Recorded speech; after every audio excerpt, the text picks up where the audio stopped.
নমস্কাৰ, মই প্ৰশান্ত শইকীয়া আমগুৰি।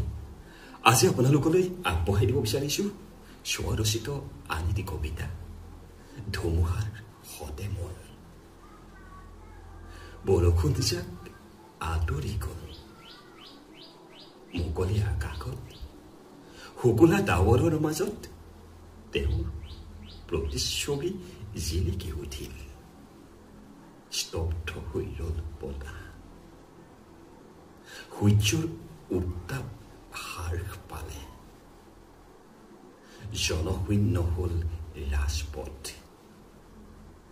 নিজে নিজে বন্ধ হৈ পৰিল দোকান পোহাৰ ব্যৱসায়িক প্ৰতিষ্ঠান। সামাজিক মাধ্যমৰ লগতে জনসংযোগৰ ব্যৱস্থাসমূহতো অকল তেওঁৰেই কথা।